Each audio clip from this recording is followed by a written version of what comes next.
But it's when you get them back, if you then get them back, and it's usually in the mornings, when you walk through the gate and let them off, that's when they like to have me. Yeah. And it's her, well, you're going to go, no, it's him, but it's her sort of aggravating him.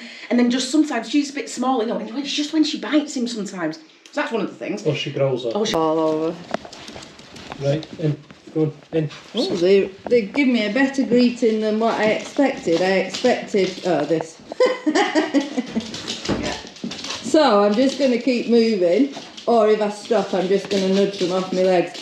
So you'll notice, which some people comment, not everybody, but some people do, and they say, oh, you're not greeting the dog, because I'm not greeting an excited state of mind.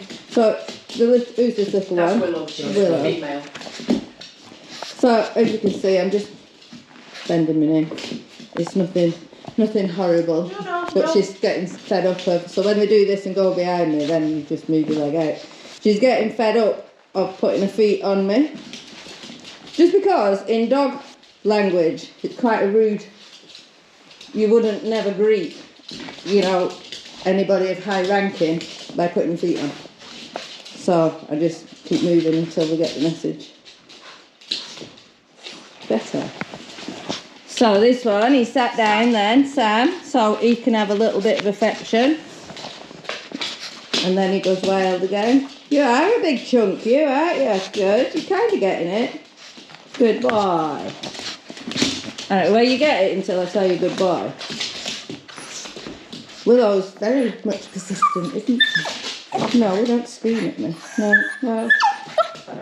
You look like that, what's that creature called? Now, good boy. Well done. Much nicer. Okay, then it goes.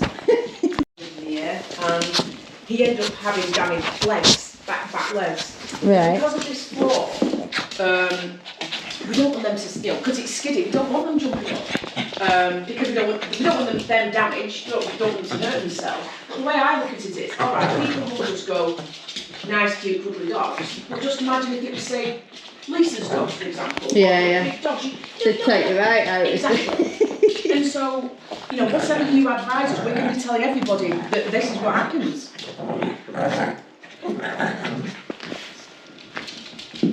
She's bossy, isn't she? Goodbye. Very good till I touch you.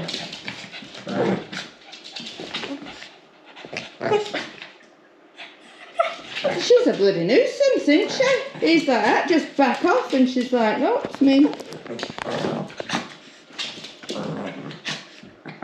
Sam? Good boy. So, because Sam's being the calmer one, that's the one I'm addressing. Notice now she's less inclined to put her feet on me. Oh, don't eat me mic. Everybody eats me mic. Good boy. When she's calm, then I'll address her. Stop it. Stop it. What you get as well with two dogs is you'll stroke one and the other will rush in for affection. Push that dog away or ignore that one. Only address the one you were addressing and call them in separately. So I'm addressing him. She comes up, shove her away. Good.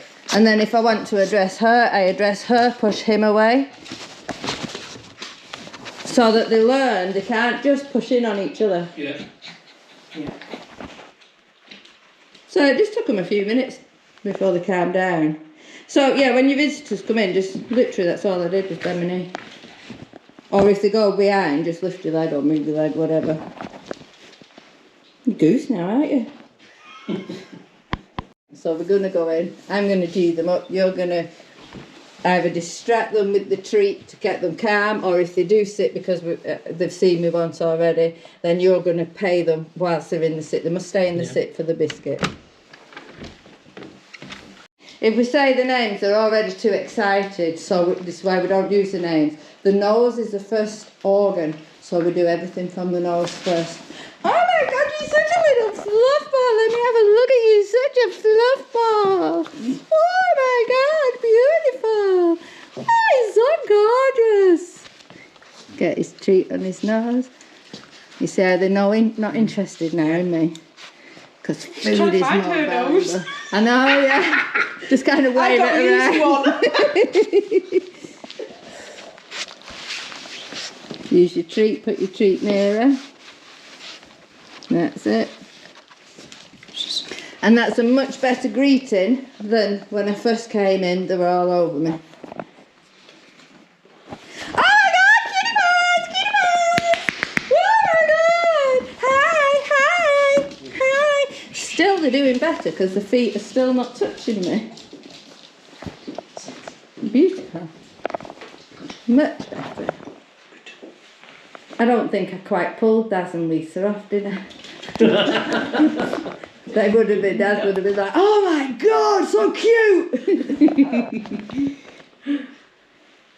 But look at the focus now you've got. I'm going to wait for them to do it again. So, they were squeaking before, and that's what they would do before you go out, is it? Yeah, because they seem to now know what the walk is because they'll see treats in our hands and things. And because we make them sit at junctions. You want to go for walks? So we don't do that. No. Because you get this, which is exciting. Good. Willow. Good girl, sit. Beautiful, good. So we don't create excitement by saying, oh, I know where the walk is, because you get all that barking, screaming, and that will, unless you want a lifetime of that, we don't do that. Okay. So we just get the collars, leads, whatever you clip on them. We get hold of those in there. Usually at the front door. Usually that in there. So we're going to change that bit as well, bring them back in. So you're going to go back to the door again. Yeah. Come in. And if they're going to stay here looking at me to see what I'm going to do, that's great. So then you can go out. But we never open a door for a dog to run out, because then you're already addressing the excitement of, yeah, let's go out. So the first thing, your first mistake was, let's go for a walk, because you get the whiny barking, all this lot. Your second mistake was opening the door and letting the dogs run through ahead of you, because that's excitement you're going to take on the walk with you. It's not about a dog not having fun. Of course they're going to have fun, but we're going to take out a more relaxed energy on a walk, rather than a woohoo, let's go batshit crazy kind of energy. Yeah. So you can open the door, so you have to be careful, don't trap his toes or anything. Yeah. But with your leg you're going to block so he can't get out in front of you. That's it. And then walk through. Good. Does he follow us, or do we leave him in Whoever goes it, they can come out now. So it's just a case of, as you open the door, they can't be rushing out in front of you, pushing you out of the way kind of thing. Yeah. So the same at this door, you're going to open it, but the dogs are going to be behind you. Yeah. You're not going to use your lead to restrain them, you're going to use the dog's state of mind. Okay.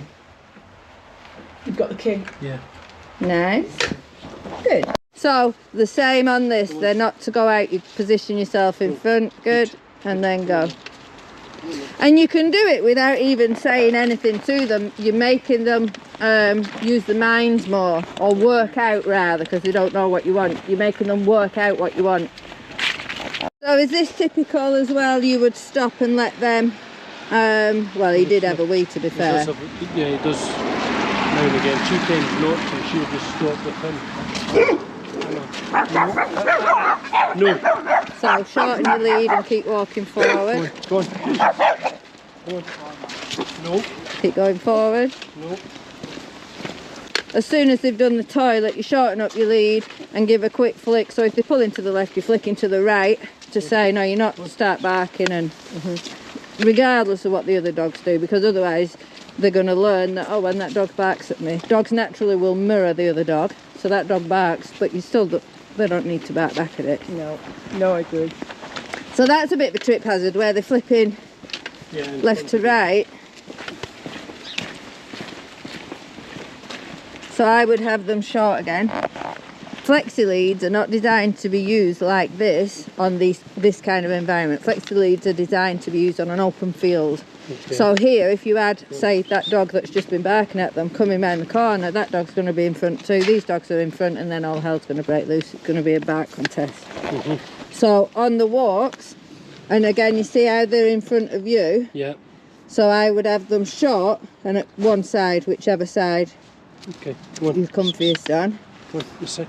Go. And then you're conditioning them to walk at your side, which is better, And then you give them the lead in areas that they're allowed. Keep walking forward. So you just keep walking. So if you feel there's a bit too much tension on that lead, just make the lead a touch longer. You want it so your arms by your side nice and relaxed, but the lead short but loose. You don't want to be dragging them along, but you don't want to give them too much lead where they can start messing. Does that feel better now with them? So when they're on the short lead, the job is just to walk with you. When you give them the full lead, that's the time to sniff and pee and play or do whatever. But it'll make it easier for your dad as well on this. On the shorter one. Yeah. Yeah.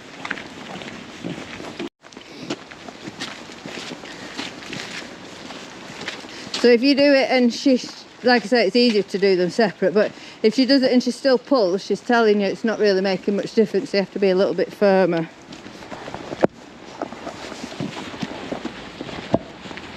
But it's a nicer walk when they're at your side, I think, than dragging and tripping you up in the front.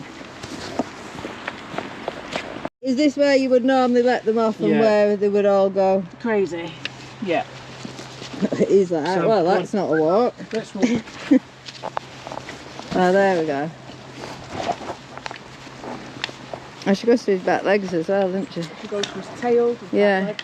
If he runs off, she'll grab his tail and pull him back. Does she? She's pulling his cheeks now. And this is typical of every time, is it? Pretty much. So you would go and get her, and then just keep her moving in. Come on, Sam. Go on. Sam. So what I would do to get them out of the habit, the easiest thing to do there is when you come through the gate, just let Sam off, keep her on. Try that for a week and then try letting them both off together. If she might stay out of it for a few days, but if she goes back to that, then you're going to again keep her on the lead, let him off. Right. So the one that's doing the misbehaving is the one that's kept on the lead. Okay.